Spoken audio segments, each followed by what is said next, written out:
చెప్పుకునేటువంటి మాట. Justice buried అని కూడా ఉంది. ఎస్, ఆఫ్ కోర్స్, రెండు ఉన్నాయి. కత్తికి రెండు పక్కల పదన ఉంటుంది సార్. అవును. యుద్ధం చేసే కత్తికి రెండు పక్కల పదన ఉంటుంది. Justice delayed is justice denied. దానికి రివర్స్ ఏంటంటే justice hurried is justice buried. Correct. ఎందుకంటే హడావిడిగా సస్పెండ్ చేసేసారు అనుకోండి, హడావిడిగా సస్పెండ్ చేసి ఏమవుతుంది, వాళ్ళు హైకోర్టుకి వెళ్తారు, క్వాష్ ఉంటుంది, అందులో ఏదో ఒక లూప్ హోల్ దొరుకుతుంది, ఆ లూప్ హోల్ నుంచి వాళ్ళు ఎస్కేప్ అయిపోతారు. అవును.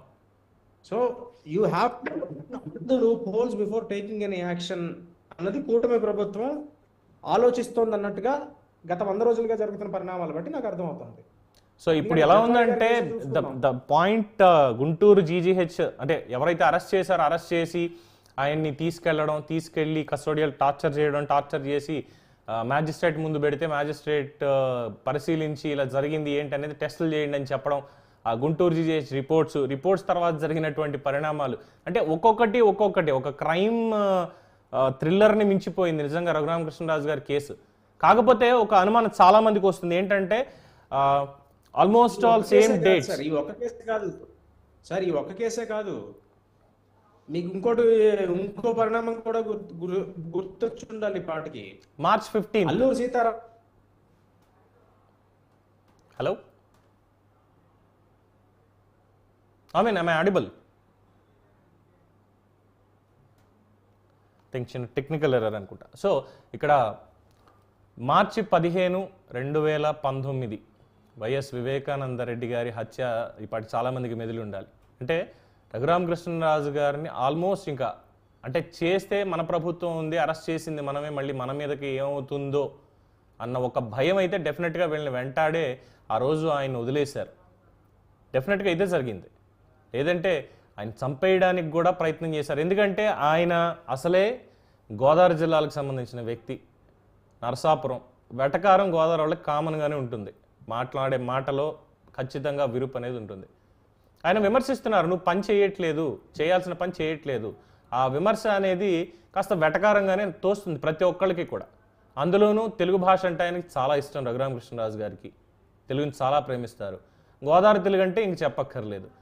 అవన్నీ కూడా వీళ్ళకి అలవాట్లు లేక ప్రతిదాన్ని, ఇన్ఫ్యాక్ట్ ఒక బ్యాంకుకి సంబంధించి ఓపెనింగ్కి వెళ్ళినప్పుడు బొచ్చులో నాయకత్వం అని చెప్పి అన్నది సజ్జల రామకృష్ణారెడ్డిని లేదంటే ఇంకొకరిని, జగన్మోహన్ రెడ్డిని కాదు. కానీ వీళ్ళ పార్టీ వాళ్ళు చేసింది ఏంటి, అదిగో రఘురామకృష్ణరాజు నిన్ను బొచ్చులో నాయకత్వం అని చెప్పి నిన్నే తిట్టేశాడు అని చెప్పి అక్కడి నుంచి విష ప్రచారం మొదలుపెట్టి పూర్తి స్థాయిలో ఆయన్ని రెబల్గా వాళ్ళంతటా వాళ్లే చేసుకున్నారు తప్ప ఇంకోటి కాదు. అయితే దీనికి ఆయన ఏదైతే మాట్లాడుతూ వచ్చారో, ఏదైతే విమర్శలు చేస్తూ తప్పులు జరుగుతున్నాయి అని చెప్పి పార్లమెంటులో సైతం విద్యా వ్యవస్థలో వీళ్ళకు ఇంగ్లీష్ మీడియాన్ని ప్రవేశపెట్టి ఇలా చేస్తున్నారు, ఇది ఉంది, తెలుగు మీడియాన్ని పూర్తిగా తీసేశారు, దాన్ని నేను వ్యతిరేకిస్తున్నానని మొదలుపెట్టిన దగ్గర నుంచి కూడా ఇక కక్ష కట్టేశారు. కక్ష కడితే అంటే వీళ్ళకి ఎలా ఉందంటే వీళ్ళ పరిపాలన 5 ఏళ్లలో నేను కక్ష కట్టాను, నాకు వ్యతిరేకంగా ఉన్నారంటే ఏదర్ తన్నులు తినాలి లేదంటే చచ్చిపోవాలి. చచ్చిపోయిన వాళ్ళని ముందు నుంచి చూస్తూనే ఉన్నాం. వైఎస్ వివేకానందరెడ్డి మొదలు డాక్టర్ సుధాకర్ కావచ్చు, ఓంప్రకాష్ కావచ్చు, ఇలా చాలామంది ఉన్నారు. ఈ కేసుల్లో కూడా మొత్తం అన్ని కావచ్చు. ఎస్ నామిన్. ఇప్పుడు మీకు ఇంకో ఇన్సిడెంట్ గుర్తొచ్చి ఉండాలి ఇందులో. చెప్పండి. ఆయన్ని ఫస్ట్ తీసుకెళ్లి కొట్టింది ఒకటే ఇన్సిడెంట్ కాదు సార్. ఇక్కడ అల్లూరు సీతారామరాజు గారిది విగ్రహావిష్కరణ జరుగుతుంది. ప్రధానమంత్రి గారు వచ్చారు దానికి. అవును. ఎట్టి పరిస్థితుల్లో నియోజకవర్గంలో అడుగు పెట్టకూడదని వాళ్ళు చెయ్యని ప్రయత్నం లేదు. అవును.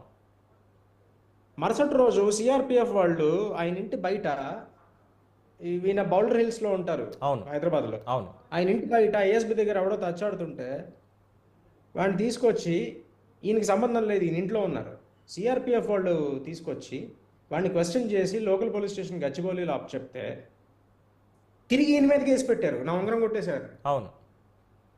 ఇన్ఫాక్ట్ సస్పెండ్ కూడా చేశారు కదా, ఆ కమాండెంట్ ఎవరైతే ఉన్నారో ఆయన సస్పెండ్ కూడా చేశారు. ఈ సిఆర్పిఎఫ్ వాళ్ళని సస్పెండ్ చేశారు. అవును. వీళ్ళ జీవితాలు ఎలా ఉంటాయంటే, ముందు నుయ్యి వెనక్కి పోయి, నా ప్రొటెక్ట్ నా దగ్గర ఉన్నారు, నేను ప్రొటెక్ట్ చేయాలి. ఆయన ఒక సిట్టింగ్ ఎంపీ. ఆ ప్రొటెక్ట్ చేసే పనిలో నేను ఒకరిని తీసుకొచ్చి పోలీస్ స్టేషన్లో చెప్తే నన్నే సస్పెండ్ చేస్తే ఇంక వాళ్ళు ఏం డ్యూటీ చేస్తారు సార్, ఏం చేయగలరు? అవును. మొరల్ ఆఫ్ ది ఫోర్సెస్ దెబ్బతిందా? 100% చెయ్యని తప్పుకి ఆయనకి ప్రాణాపాయం ఉంది అనేది తెలిసిన తర్వాత సెంట్రల్ గవర్నమెంటే ఇచ్చినటువంటి వై కేటగిరీ సెక్యూరిటీ వాళ్ళ బాధ్యతను వాళ్ళు నిర్వర్తించారు. అనుమానాస్పదంగా ఎవరు తిరుగుతున్నారు ఏంటి అనేది తీసుకొచ్చి పోలీస్ స్టేషన్లో వాళ్ళని అప్పగించడం కూడా జరిగింది. పోలీస్ స్టేషన్లో అప్పగించారు వాళ్ళని. పైగా రఘురామకృష్ణరాజు గారి మీద ఉంగరం కొట్టేశాడని చెప్పి వాడు కేసు పెట్టాడు. ఈయనకి దొబ్బేయడానికి వాడి ఉంగరం దొరికిందా? ఇంకెవడ ఉంగరం దొరకలేదా? ఆయన మీద కేసుల గురించి చెప్పుకుంటే ఇంకా చాలా కేసులు చెప్పారులేండి. ఎవరో 5 లక్షలు అప్పిచ్చారట ఎలక్షన్ టైంలో, అది రామకృష్ణరాజు గారికి. ఆ అప్పు అడగడానికి ఫోన్ చేశాడంట ఈయనకి. ఆ ఫోన్ ఏమో స్పీకర్ లో విన్నారంట. ఈయన కులం పేరు పెట్టి తిట్టారంట. వాడికి వినిపించి మనోవేదన చెంది ఎస్సీ ఎస్టీ అట్రాసిటీ ఒకటి రెండు కాదు సార్, చెప్పుకుంటూ పోతే అసలు ఇలాంటివి 5 ఏళ్లలో ఎన్ని ఉన్నాయో అసలు. But it is true. ఒకటి మాత్రం వాస్తవంగా ఒప్పుకోవాలి ఏంటంటే 5 ఏళ్ల కాలంలో కూటమి ప్రభుత్వంలో ఇప్పుడు ఉన్నటువంటి పార్టీలు ఎంత పోరాటం చేసే లేదు అనే దానికి కొలమానం ఏంటనే చెప్పలేం. కానీ బట్ డెఫినెట్గా రఘురామకృష్ణరాజు గారు అయితే ఆయన అధికారంలోకి ఉన్నప్పుడు, అంటే వాళ్ళ పార్టీ అధికారంలో ఉంది గతంలో వైఎస్ఆర్సీపీ, 6 నెలల నుంచే ఈయన పోరాటం మొదలు పెట్టారు. లేదు తప్పు చేస్తున్నారు, తప్పులు జరుగుతున్నాయి, విధానపరంగా తప్పులు. వెంకటేశ్వర స్వామి దగ్గరికి వస్తే ఈయన ఒప్పుకోరు కదా సార్. అవును, ఈయనకి 5 ఏళ్ల క్రితమే తెలుసు ఈ వెధ పనులన్నీ జరుగుతాయని. ఈయనకి 5 ఏళ్ల క్రితమే తెలుసు. అందుకనే బయటకు వచ్చారు. ఈయన ఈ పాపంలోనే పాల్గొని బయటకు వచ్చారు. బట్ ఆయన పోరాటం మాత్రం ప్రజలందరికీ కూడా గుర్తుండిపోతుంది, అందులో ఎటువంటి డౌట్ లేదు. బట్ ఎస్, ఇప్పుడు ఉన్నటువంటి ఈ పరిస్థితికి ఆయన ఖచ్చితంగా న్యాయం జరగాలి అనే దానికి అడుగులు పడ్డాయి. మొత్తానికి పివి సునీల్లే మొత్తం అంతా కూడా చేయించారు. లాఠీలతో కొట్టడం, బెల్ట్ తోటి కొట్టించడం, ఇదంతా చేయించారు. ఒకటి చెప్తున్నాను సార్, కర్మ సిద్ధాంతం అనేది ఉంటుంది. ఎస్, ఇప్పుడు రఘురామకృష్ణరాజు నిజాయితీ పరుడా, రఘురామకృష్ణరాజు మంచివారా కాదా అసంబద్ధం. ఆయన అరెస్ట్ చేయడం నిజం, ఆయన సిఐడి ఆఫీస్లోకి తీసుకెళ్ళడం నిజం. అవును, ఆయన్ని అసలు మామూలు హింసలు పెట్టలేదు, అది నిజం. ఆ పెట్టిన హింసలకు వాళ్ళు ఫలితం అనుభవించాలి కదా. ఇవాళ కాకపోతే రేపైనా అనుభవిస్తారు, అందులో అనుమానం లేదు, నాకు ఎటువంటి అనుమానం లేదు. అయితే ఇక్కడ శిక్ష పడాల్సిన వాళ్ళు కూడా ఇంకా ఉన్నారు. అంటే ప్రత్యక్షంగా పడినటువంటి వాళ్ళు వీళ్ళైతే శిక్ష పడాల్సిన వాళ్ళు కూడా ఇప్పటికీ మౌనంగానే ఉన్నారు. దాని మీద మాట్లాడకుండా ఉన్నవాళ్ళు, వాళ్ళ సంగతి. అంటే ఒక మెంబర్ ఆఫ్ పార్లమెంట్ అసెంబ్లీలో జరిగింది అంటే అసెంబ్లీ సభ్యుల్ని నిందించడానికి ఉంటుంది. ఒక పార్లమెంటేరియన్ ఆయన అలాగా జరిగితే ఆయన చంపేద్దామని చూస్తే స్పందించినటువంటి వాళ్ళకు కూడా మరి వాళ్ళకి ఎలాంటి శిక్ష వేయాలి? అన్ఫార్చునేట్లీ అలాంటి వాళ్ళకి శిక్ష వేసే వ్యవస్థ మన దగ్గర లేదు. ఇన్ఫాక్ట్ ఆ వ్యవస్థను కూడా వాళ్ళ చేతుల్లోనే పెట్టుకున్నారు. అది ఇంకా రాజనీతిలో తప్పదు కదా. కరెక్ట్. ఏదైనా చేయాలంటే ముందు కుర్చీలో ఉండాలి.